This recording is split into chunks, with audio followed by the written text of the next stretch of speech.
C'est-à-dire qu'aujourd'hui, au sein même du sérail, au sein même de l'appareil politique gouvernant, il y a des acteurs prééminents au plan politique qui n'arrivent plus, en fait, qui insupportent des ordres qui leur sont donnés par quelqu'un qui est moins gradé politiquement qu'eux.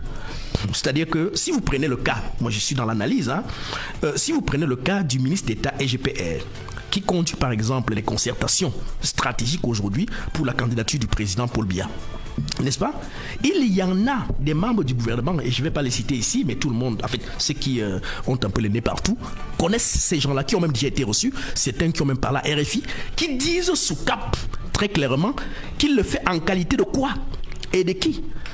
Il n'est ni membre du comité central, on ne sait même pas s'il est militant.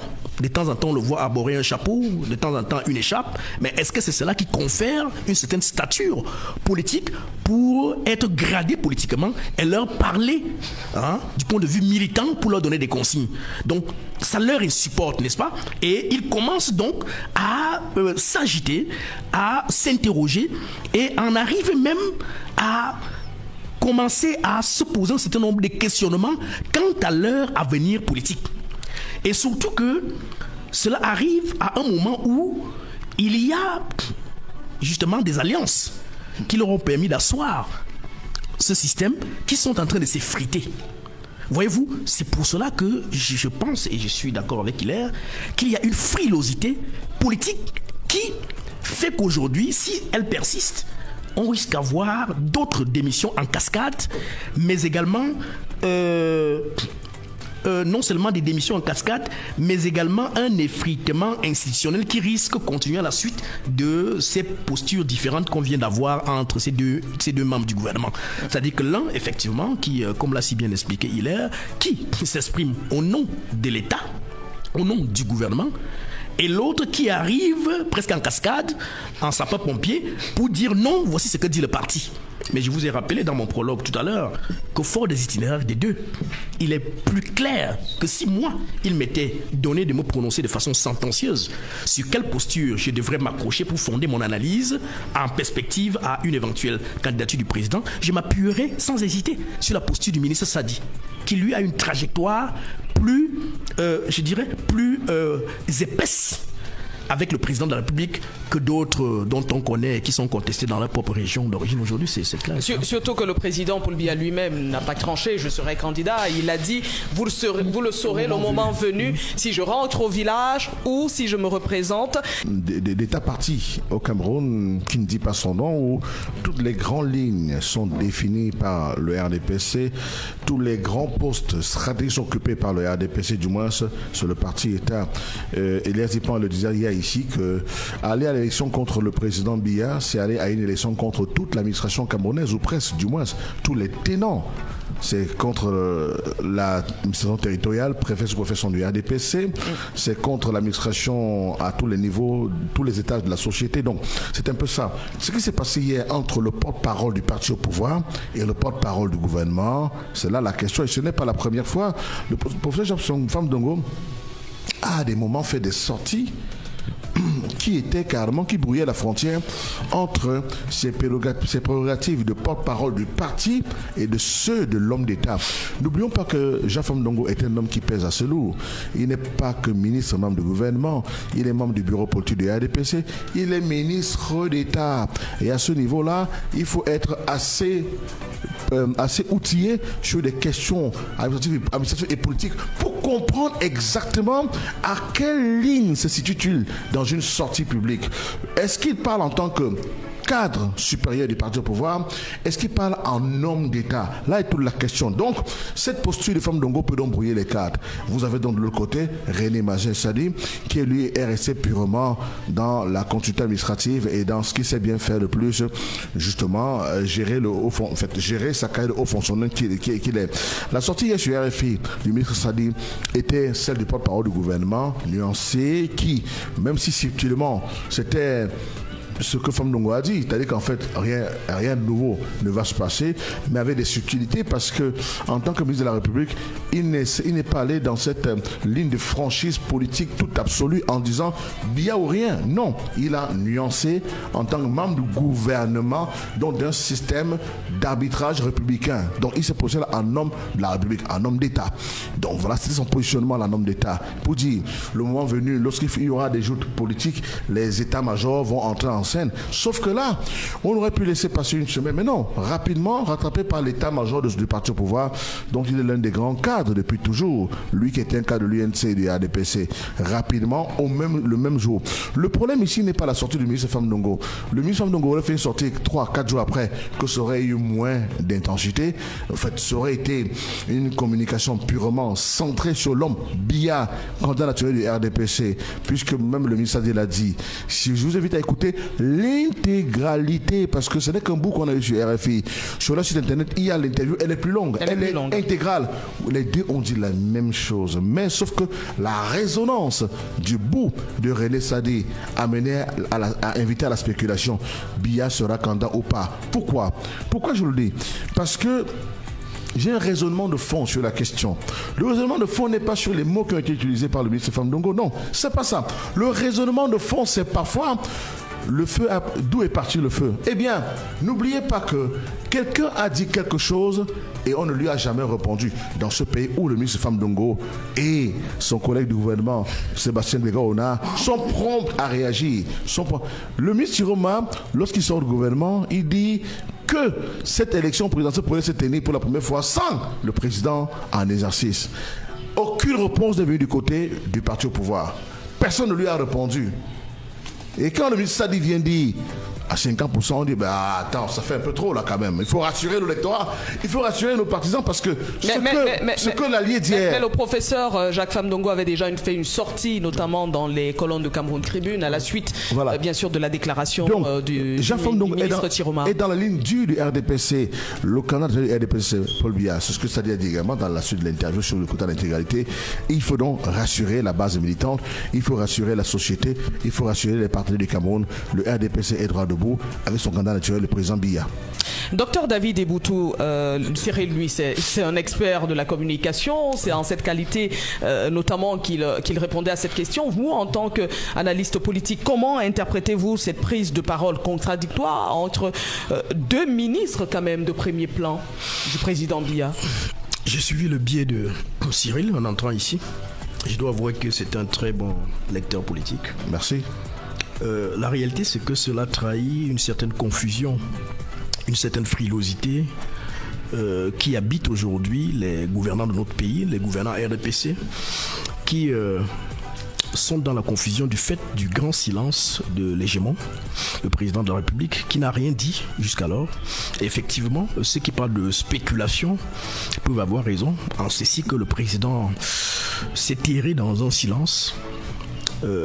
Il n'a pas fait de consultation. Certains aujourd'hui disent même que ce n'est pas lui l'initiateur des rencontres concertées. En réalité, celles-ci vont dans le sens de lui forcer un peu la main.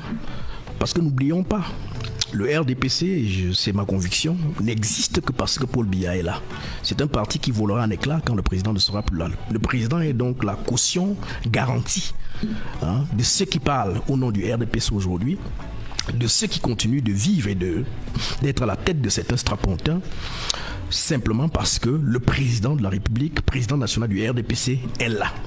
Et donc, tout ce que l'on voit vient donc simplement conforter le fait que l'agitation institutionnelle en vogue conforte et va dans le sens de nous amener à comprendre qu'il y a des gens qui ne sont pas prêts à céder leur strapontin.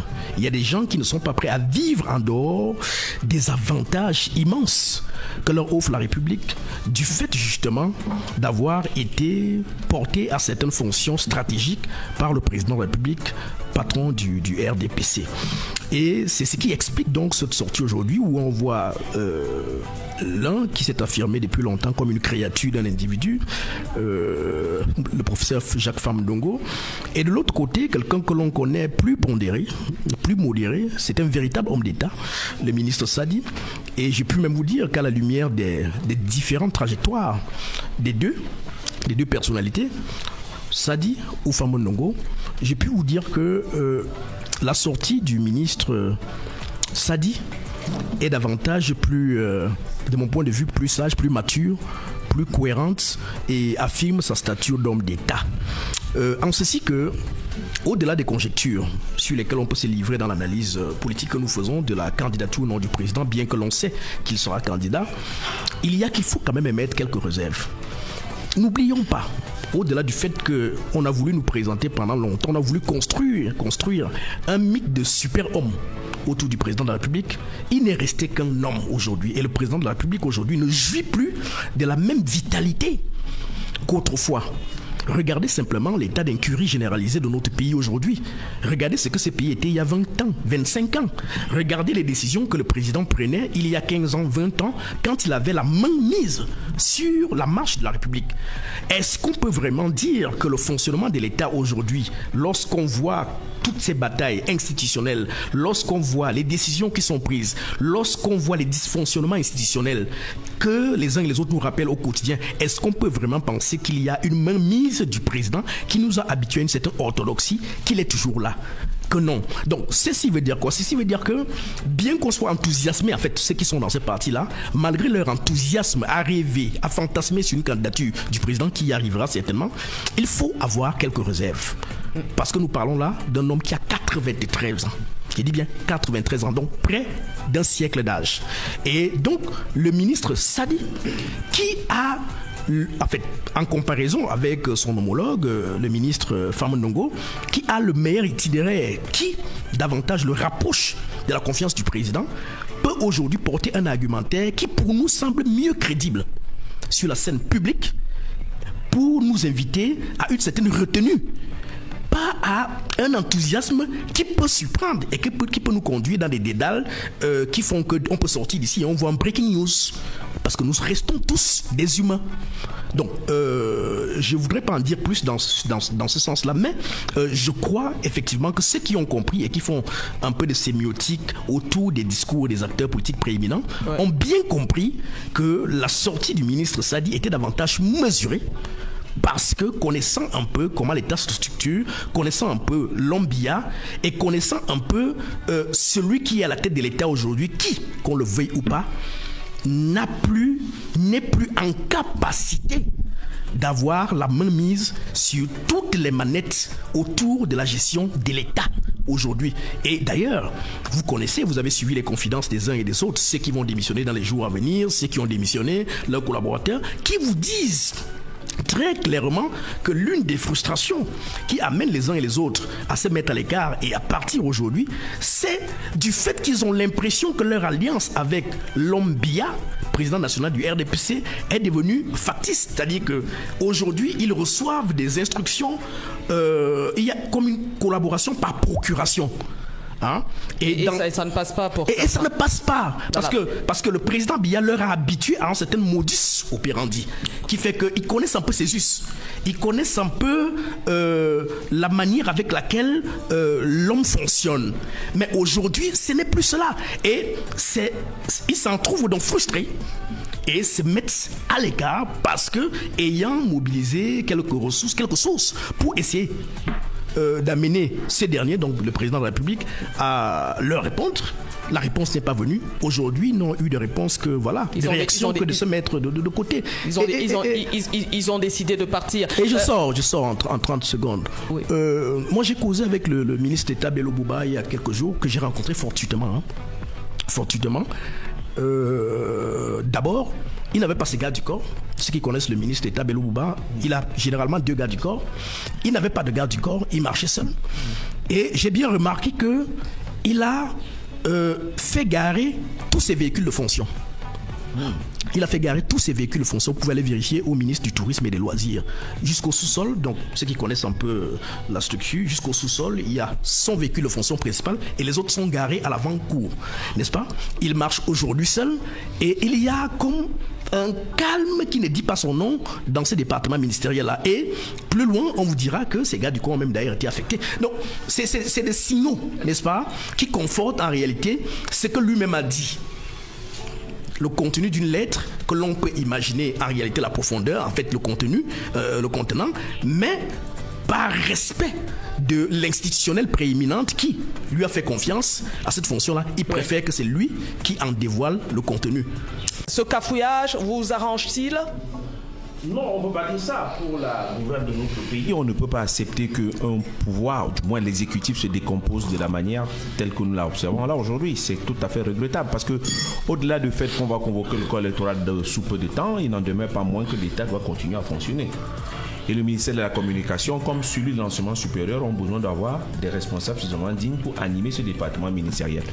Mais ce que je voudrais dire à l'entame de mes propos, c'est je vais m'interroger sur deux faits. Est-ce qu'un ministre de la Communication peut prendre sur lui tout seul, sans consultation du Premier ministre chef du gouvernement, d'aller accorder une interview au niveau de la presse internationale? Ça m'étonnerait. Ça m'étonnerait. Je pense que, donc, certainement, il y a eu des visas, bien sûr, sur les propos que devait tenir René Emmanuel Sadi. Ne serait-ce pas peut-être par les mots, mais au moins sur le corpus tel qu'il aura été, tel qu'il doit s'exprimer. La deuxième chose, c'est que le ministre Famenne Ndongo, qui le repos, reste par ailleurs membre du gouvernement. Et donc, dans l'instance du RDPC qu'il utilise pour s'exprimer, est-ce que pour autant le ministre Jacques Famenne Ndongo a obtenu aussi l'aval, cette fois-là, de la hiérarchie du parti, dont le secrétaire général du comité central, qui en fait est son chef hiérarchique, qui n'est autre personne que Jean Kouété. Et Jean Kouété a-t-il donné le feu vert, sans ne pas se référer à la hiérarchie du parti, également la suprême, qui est donc le président Paul Biya. Vous voyez que des deux côtés, il y a quelqu'un qui joue le rôle. Si l'on s'en tient à ce que le Premier ministre nomme les ministres, et du moins le président de la République nomme les ministres sur proposition du Premier ministre, mais le Premier ministre non plus ne peut pas donner le feu vert sans ne pas se référer au président. Non plus du côté, et c'est ce que justement le problème qui se pose maintenant, parce que là on va visiter la Constitution. C'est pour ça que la Constitution, dans son article 7, alinéa 4, interdit le président de la République d'être président de la République et président national du RDPC. Vous voyez maintenant, quand le législateur l'a écrit, le président de la République est interdit de toute fonction élective autre que d'être président de la République. Maintenant, nous avons le président de la République et en même temps le président national du RDPC. Donc, vous voyez que si l'on s'en réfère aux instances, cela retombe, bien entendu, que c'est le président de la République qui a donné tout à fait les instructions. On ne peut pas agir au niveau gouvernemental sans ne pas passer par le Premier ministre. Le Premier ministre ne peut pas donner le feu vert sans ne pas avoir celui du président. Et en même temps, quand du côté du RDPC, rien ne peut se faire dans ça. Si tel est le cas, ça veut dire que le style du président, l'interprétation, et ce qu'a dit tout à l'heure mon frère et ami Cyril Bojiko par rapport au grand dialogue, là on peut interpréter le style. Est-ce que c'est un système, ce que nous appelons en politique, un système retors qui est de nature à laisser les gens avancer et se prendre les pieds dans le tapis pour rebondir? Ça peut être cette expression-là. Donc, c'est ça qui m'a première prise de parole, c'est pour dire que je m'interroge par rapport à... Selon vous, Hilaire Zipan, c'est un cafouillage ou alors le signe de malaise au sommet? C'est une subtilité politique qui va relier ce que dit le docteur David Eboutou. Il dit, il est à côté de moi, il dit, quand on voit l'âge du président, quand on connaît sa vivacité il y a quelque temps, quand on connaît son style, on est en droit de se poser la question, comment va-t-il fonctionner, lui qui a été toujours devant la scène et les prises de position ont toujours eu le visa. Maintenant, il n'a plus cette capacité-là. Deuxième chose, lorsqu'on interroge le départ de la plupart des ministres, notamment Issa Tiroma, que je rappelle, nous avons travaillé samedi dernier pendant 6 heures du temps, mais nous n'avons que parlé de l'opposition.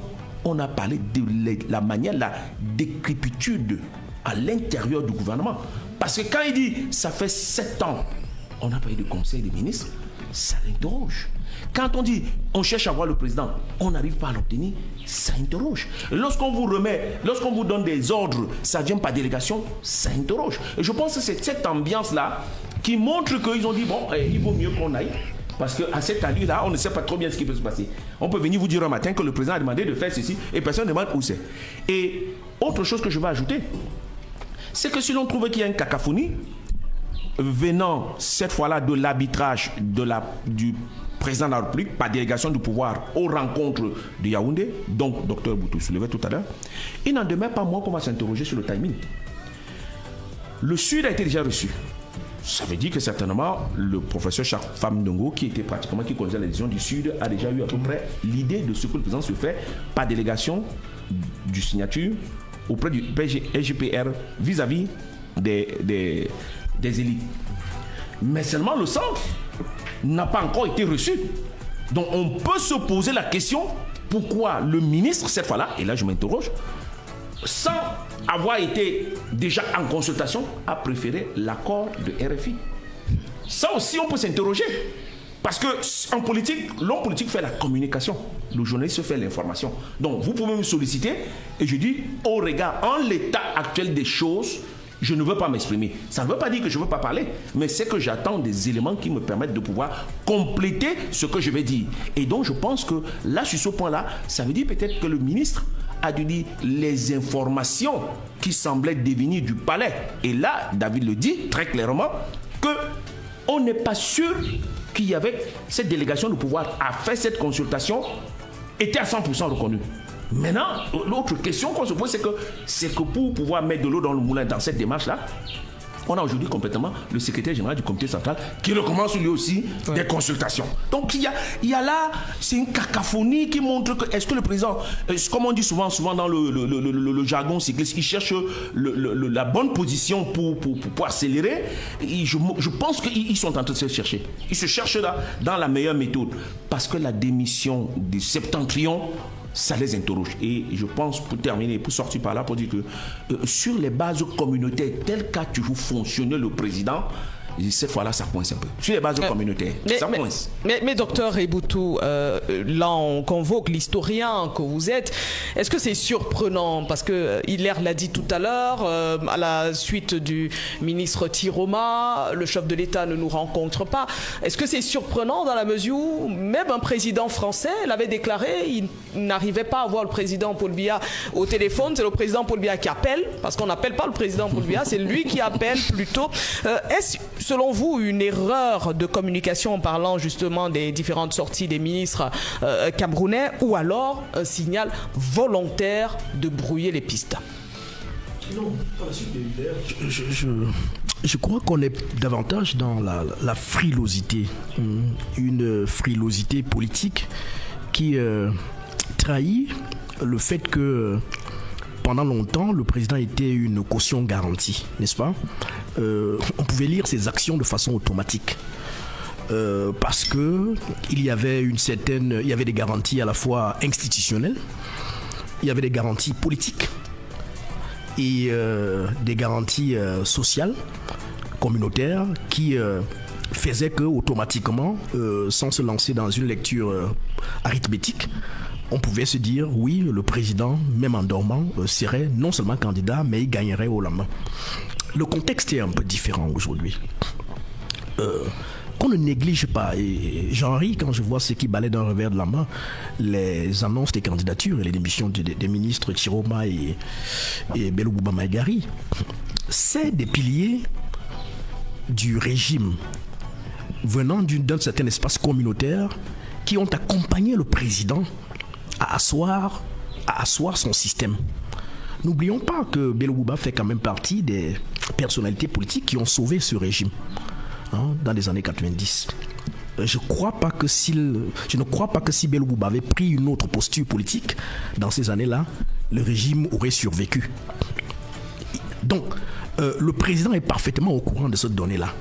Et cette donnée-là est restée constante pendant longtemps, et le fait de prendre que ces acteurs politiques-là prennent le contre-pied du président aujourd'hui en mettant un certain nombre d'arguments devant pour prétexter leur démission, vient mettre en mal ces équilibres-là qui étaient des garanties, qui étaient des cautions auprès de ces gens-là. C'est d'ailleurs pour cela que vous voyez qu'aujourd'hui, on commence à réinterroger les crédibilités des uns et des autres. C'est-à-dire que, il faudrait bien comprendre, c'est-à-dire qu'aujourd'hui, au sein même du sérail, au sein même de l'appareil politique gouvernant, il y a des acteurs prééminents au plan politique qui n'arrivent plus, en fait, qui insupportent des ordres qui leur sont donnés par quelqu'un qui est moins gradé politiquement qu'eux. C'est-à-dire que si vous prenez le cas, moi je suis dans l'analyse, si vous prenez le cas du ministre d'État SGPR, qui conduit par exemple les concertations stratégiques aujourd'hui pour la candidature du président Paul Biya, n'est-ce pas? Il y en a des membres du gouvernement, et je ne vais pas les citer ici, mais tout le monde, en fait, ceux qui ont un peu le nez partout, connaissent ces gens-là, qui ont même déjà été reçus, certains qui ont même parlé à RFI, qui disent sous cap, très clairement, qu'il le fait en qualité de quoi et de qui? Il n'est ni membre du comité central, on ne sait même pas s'il est militant.